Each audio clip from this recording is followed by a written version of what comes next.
Pakita po natin kung paano po mag-setup ng privacy mask settings. If ever na kunyari may tinamaan po yung camera ninyo na area, para hindi po tayo magkaroon ng problem sa ibang area na makikita ng camera, is pwede nyo pong lagyan ng privacy mask settings.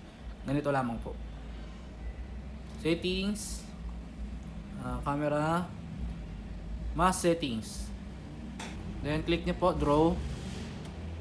Then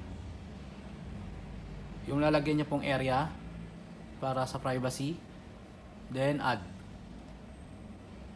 Kung mapapansin po ninyo, nawala na po yung kanyang nilagyan na area. So depende po sa inyo kung ilan yung gustong ilagay. Mask area, enable nyo lang. Pwede nyo pong i-on, i-off kung sakaling or pwede nyo burahin. Click nyo lang po dito. Then depende sa ibang camera kung gusto nyo po maglagay ng ibang mask, pwede rin po yan. Para sa ating privacy mask settings kung sakali. Kaya na pong bahala kung ano pong gusto nyo ilagay dyan na sukat. So pwede nyo pong burahin. Click nyo lang, then delete.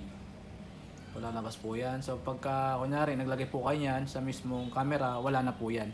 Magkakaroon na po yan ng black mismo. Doon sa mismong viewing ng camera. If ever maglalagay tayo, try natin ulit. Then add. Then exit natin. Mapapansin nyo, wala na.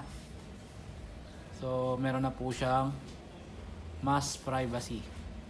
So yan po ang ating pinaka settings ng ating TVT NVR for privacy mask settings. Yon lamang po. Maraming salamat ka TVT.